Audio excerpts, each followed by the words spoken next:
नमस्कार, वंदे मातरम। मैं हूं श्यामगिरी। आप देख रहे हैं हमारा चैनल मुद्दा भारत का यानी मुद्दा आपका मुद्दा लोकसभा चुनाव जुड़ी खबरों का। जी हाँ, लोकसभा चुनाव के खबरों में मैं बात करूंगा रत्नागिरी सिंधुदुर्ग के बारे में।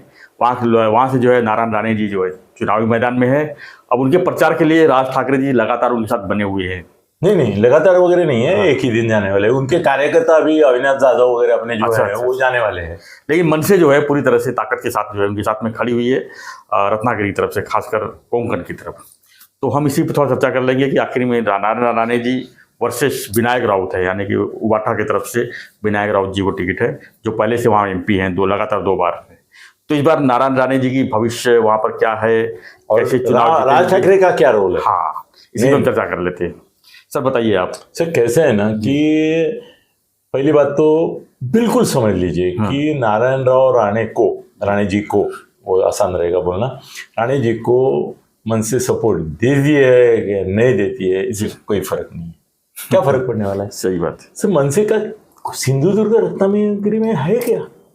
हाँ, नासिक है, पुणे है, मुंबई है, यहाँ आप बोलेंगे। लेकिन औरंगाबाद में कोंकणी लोग हैं ना सर, कोंकण के लोग जो है, कोंकण के लोग जो रहते हैं वो मनसे को नहीं चाहते, वो शिवसेना वाले ज्यादा करके।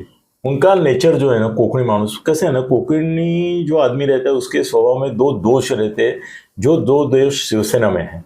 एक तो वो विकास विरोधी रहते हैं। सर आप ये पागलपन कोई करना ही नहीं चाहिए। कोंकण में आप कोई फैक्ट्री, कारखाना, ये बड़ा प्रकल्प करोड़ों का, बड़ी कंपनी इंटरनेशनल, वहाँ अगर कोई प्रकल्प डालना चाहते हैं तो आपने कभी भी देखा नहीं होगा कि वहाँ स्वागत किया।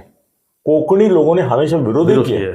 वो वहाँ पे पोर्ट बनाना हो, कोई फर्टिलाइजर का कारखाना हो, एनरॉन हो, अभी भी अदानी का ये चल रहा है। सर कोंकणी आदमी है ना, वो निगेटिव माइंडेड। क्यों ऐसा? सर वो बॉर्न नेगेटिव माइंडेड है, क्या मालूम नहीं। अभी कैसे है ना, नारळ कोंकण में ही क्यों होता है? हाँ, वो जमीन है, वो धरती में, कोंकण में समुद्र किनारा है, वो वहां पे नारळ, सुपारी, ये सब आता है, आंबा आता है कोंकण में। रत्नागिरी का देवगढ़ का हापुस बोलते हैं। वैसे वो देवगढ़ का हापुस जैसा मीठा होता है वैसा वो वही पड़ता है। जैसे कड़वाहट का नमूना जो है वो कोंकणी आदमी। सर दूसरा एक कोंकणी आदमी का वैशिष्ट्य ये है कि वो कभी किसी का अच्छा नहीं चाहता, भला नहीं चाहता, बुरा ही चाहता है।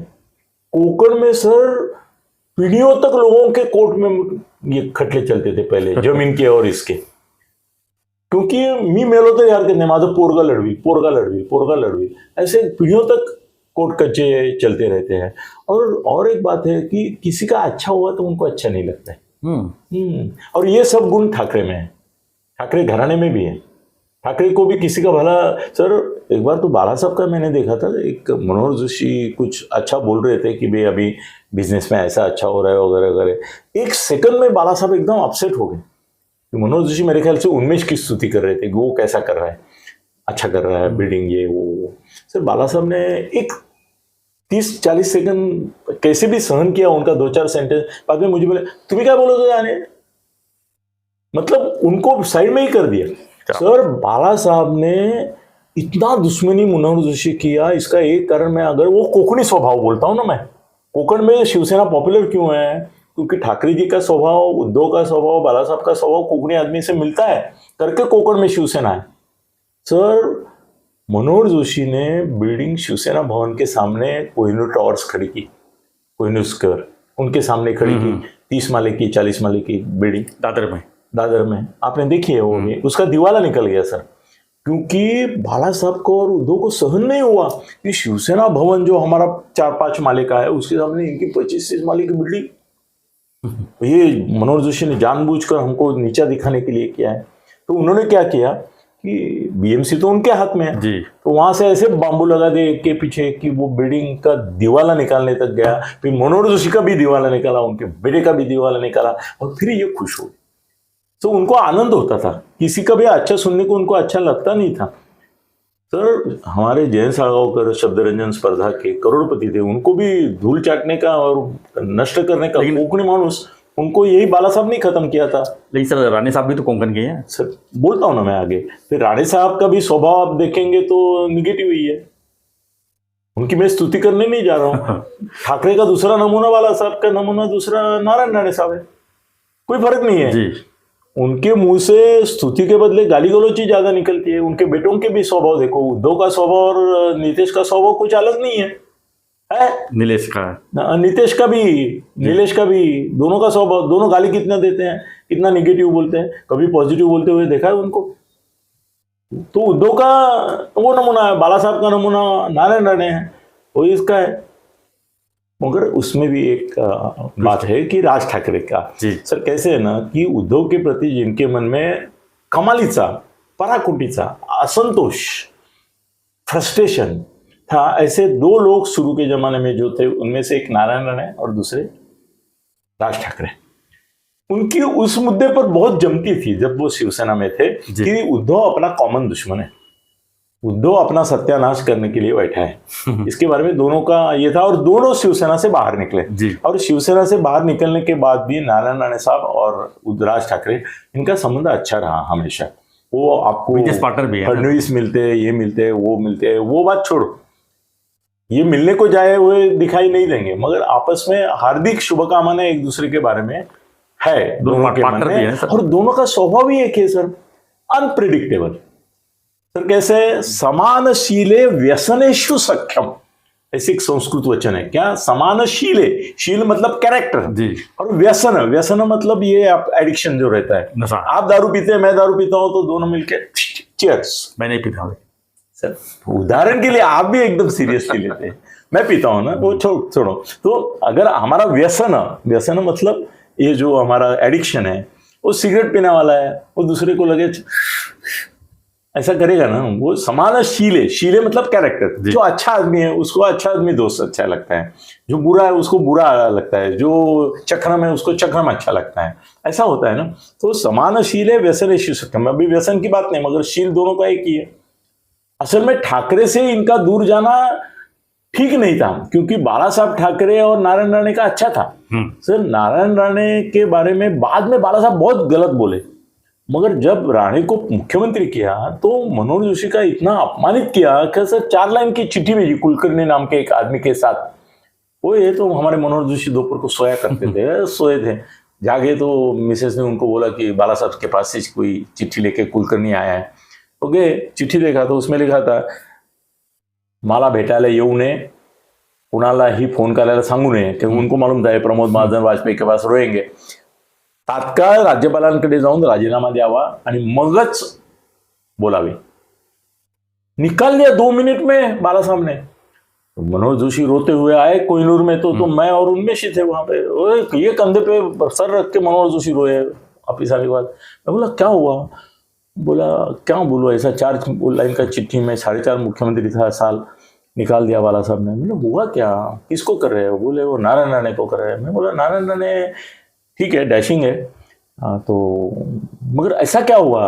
बोले ने नारायण राणे साहब ने उनको बोल दिया कि मनोहर जोशी जितना महीने को देता है उतना मैं दिन को दूंगा।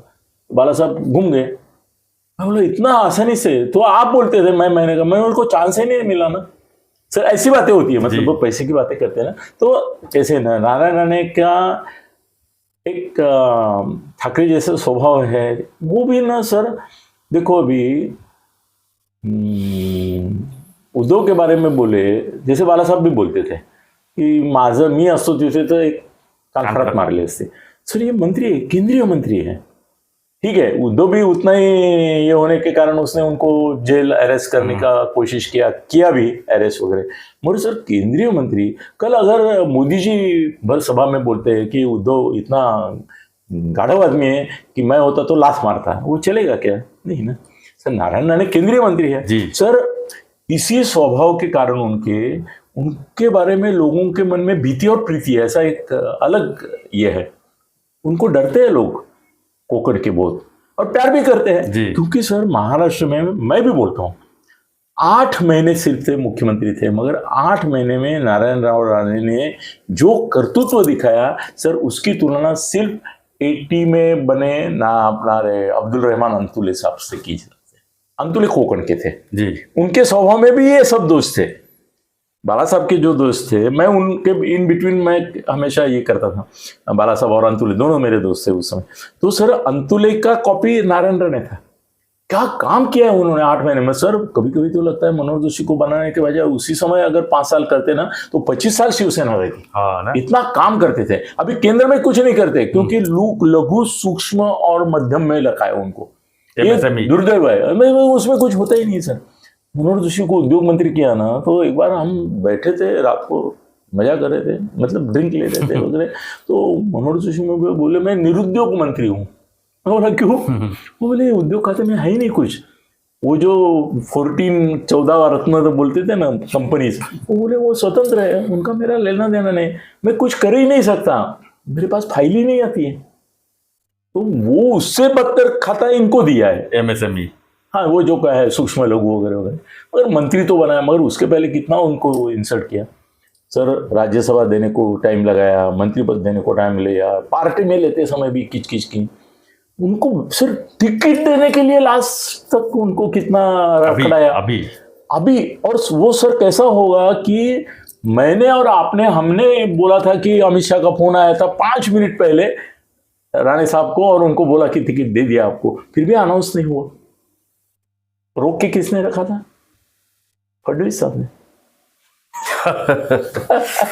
सर बड़ी बात है, मगर एक है सर, नारायण राणे साहब ये चुनाव जीतेंगे। नीलेश हारा था यहाँ पे। हाँ। नीलेश है जी, राणे साहब है सर। राणे साहब है ना, इनको ना लोकसभा में पैदा ही नहीं होना चाहिए था, तब का राजा बनना चाहिए था सर। ऐसा राजा नहीं मिलेगा। राजा आदमी है, राजा आदमी है। वो कोकण का राजा बोलता हूं मैं उनको सर। ऐसा ना बाला साहब में भी दिलदारी थी, याद रखो। ये कंजूस है, ये नतदृष्ट है, इसके पास से मतलब कुछ 1 रुपया भी नहीं निकलेगा, ऐसा है। बाला साहब लोगों को मदद करते थे, ऐसा दिल खोल कर देते थे, नहीं होता तो मांग के लेते थे और लोगों को देते सर। ये राणे साहब जो है ना, वो दिल के राजा है। लोगों की मदद सर अगर करने वाला कोई है। कोकण का विकास भी इन्होंने जैसा किया, या महाराष्ट्र में भी उन्होंने जो उसको उनको टाइम नहीं मिला, 8 महीने ही मिले सिर्फ। और वो गलत किसी ने उनको सलाह दी बाला साहब को और उनको कि जल्दी इलेक्शन करो सर। 4 महीने उन्होंने पहले 4 या 6 महीने मालूम नहीं, 6 महीने हाँ, वो नहीं करते ना और 6 महीने मिलते ना राणे साहब को, तो सर ये सरकार चालू रहती थी शिवसेना के। भाजपा को भी साइड में रख के चला सकते थे, इतना दम था उसमें। और ठीक है, राणे साहब तो चुन के आएंगे। अभी आते हैं सर हमारा मूल मुद्दा, जो मैं हमेशा की तरह भटक रहा हूँ। 12 मिनट और 13 मिनट चले सर। कैसे है ना, राज ठाकरे की उनकी पहले से दोस्ती है। राज ठाकरे को मालूम है और राणे साहब को भी मालूम है, इनके आने से कोई फर्क पड़ेगा नहीं। मेरे को अगर 100 वोट पड़ने वाले हैं तो 101 नहीं होगा जी, 99 भी नहीं होगा। मगर एक सर दिल की चाहत होते हैं ना। सब हम शादी में क्यों जाते हैं? हम तो दुल्हा नहीं जी, ना तो हम दुल्हन है, ना उसका माँ बाप है वर का या वधू का, फिर भी जाते हैं अक्षता डालने के लिए। तो सर राज ठाकरे वैसे ही अपने एक फैमिली फ्रेंड का शादी है या तो उम्मीदवारी है, तो अक्षता डालने के लिए जा रहे हैं, उससे परे कुछ नहीं है। राणे साहब भी खुश होंगे भाई, राज ठाकरे वाले जी। उद्धव ठाकरे को जलाने के लिए भी राज ठाकरे काम आता है लोगों के सर। बड़ी बात है, याद रखो। बड़ी बात भाई, तू उद्धव ठाकरे है, तू नहीं ना आता है, चल हमारे पास राज ठाकरे। ये भी लोगों ने ठाकरे को लिया और उनको एक ठाकरे चाहिए था। जैसे मनेका गांधी को क्यों लिया बीजेपी ने? हाँ। उनको एक गांधी को चिढ़ाने के लिए गांधी चाहिए था, और भी उनके घर से। वैसे ही है, राज ठाकरे का वो उपयोग है कि वो ठाकरे है और ओरिजिनल ठाकरे है। ऐसा शादी करके बना ठाकरे नहीं है, मतलब बहू नहीं है, वो घर का बेटा है। तो सर राज साहब जा रहे उधर, अच्छा है। और राज साहब का भी ऐसा है कि मोदी जी को पाठिंबा देने के बावजूद उनको मोदी जी की सभा में कहीं बुला ही नहीं रहे। अमित को बुलाया पूरा में, उनको नहीं बुलाया सर। मोदी जी की सभा 30 हो रही है महाराष्ट्र में, बड़ी मुश्किल से लगता है उनको मुंबई के सभा तो हो चुकी है। हाँ, नहीं अभी भी 6 सभा, कल आज 2 सभा है सर। पूना में है। हाँ। पूना में भी राज ठाकरे जी को बुलाना चाहिए था, वो अमित को बुलाया। अभी अमित क्या करेगा? और रामदास आठवले जैसा बैठता है कॉर्नर में, वैसा ही बैठा रहेगा, उसमें मजा नहीं ना। राज ठाकरे, अरे राज ठाकरे तो ब्रांड है और फायर ब्रांड है। यस, राज ठाकरे की तुलना होती नहीं है। उनका दुर्दैव है कि उनको अपने अनुयायियों से प्यार करना नहीं आता है। वो दुनिया से प्यार करते हैं, लोगों से प्यार करते हैं, जनता से प्यार करते हैं, अपने जो फॉलोअर है उनसे प्यार नहीं करते। इसीलिए तो पूना में बगावत हुई, यहाँ बगावत हुई, उनके सब आमदार चले गए, ये गए, पर उनको उसका दुख नहीं है। जी बिल्कुल नहीं। वो बाला साहब ठाकरे की नीति है, उनको भी कभी नहीं या चिमण्यानो परत फिरारे वगैरह ऐसा कहीं नहीं। अभी तो उन्होंने जो डिसीजन लिया, उन्होंने बोला ऑल आर फ्री, जिसको जाना है जाए। जा हाँ, अभी वो भी बोले ना, मेरा ये डिसीजन है, मोदी जी को मैं सपोर्ट करूंगा, जिसको आना है आओ, नहीं आना है ना आओ। मगर उसमें भी ऐसा सर, उनका उन्होंने निष्काम कर्मयोग क्या बोलते हैं, माँ फलेशु कदाचन, ऐसा हो गया है उनका भी। कर्मण्य व अधिकारस्ते माँ फलेशु कदाचन, इस भूमिका में अभी राज ठाकरे प्रधानमंत्री मोदी जी को सपोर्ट दे रहे हैं। अब उनको फल मिलेगा नहीं। विधानसभा में फडणवीस, शिंदे, अजीत दादा उनको साथ में नहीं लेंगे, 100% नहीं लेंगे, उनको सीट देना ही नहीं है। लोकसभा में भी वो मजबूरी से प्रधानमंत्री के लिए। सर मुझे लगता है कि विधानसभा का अलग कलर होगा, ऐसा लग रहा है। एकदम आप बोले, सही बोले। वो ये सब समीकरण टूट जाएंगे और लोकसभा का काफी चीज जो है उसको विधानसभा में वो लोग ये देखेंगे, बदल करेंगे। फिर मैं नारायण राणे साहब को दिल से सर शुभेच्छा देता हूं, क्योंकि मैंने भी जीवन में जब जब नारायण राणे साहब से मिला हूं, नीतीश तो मेरा मित्र है और उसके मित्र के पिता करके मैं उनको कभी नहीं मिला हूं, मगर एक दिलदार राजा जी करके उनको मिला हूं और हमेशा उन्होंने भी मुझे प्यार दिया है और इसलिए मेरे मन में उनके प्रति बहुत प्यार और कृतज्ञता है। तो मैं चाहूँगा कम से कम 2-3 लाख वोट से वो चुनाव जीते और वो 2-3 लाख में 2-3 वोट राज भाई के भी हो, राज साहब के भी हो, ऐसी इच्छा करता हूँ। मगर अच्छा है, चलो सर राज साहब को भी सम्मान देंगे वो। जी। और वो दोनों पुराने दोस्त हैं, तो राज साहब वहाँ जा रहे हैं, उसमें कोई खास पॉलिटिकल वेटेज नहीं है उसको। अब जाना ही पड़ेगा सर, साथ में है तो जाना ही पड़ेगा। तो अक्षता डालने एनडीए के साथ में जाना ही पड़ेगा। नहीं वो छोड़ा, वो बाकी जगह किधर जा रहे।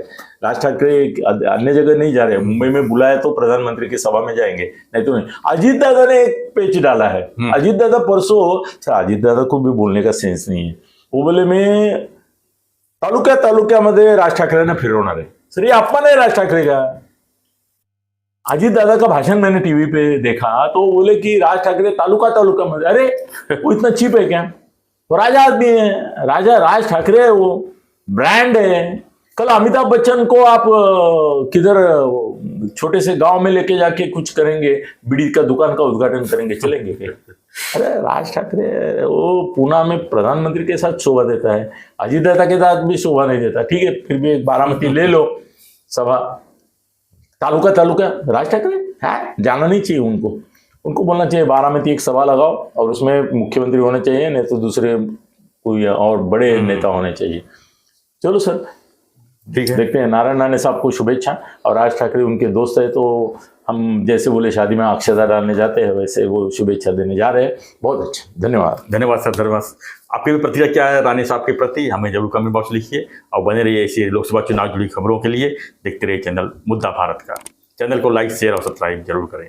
धन्यवाद। जय हिंद, जय महाराष्ट्र, जय श्री राम।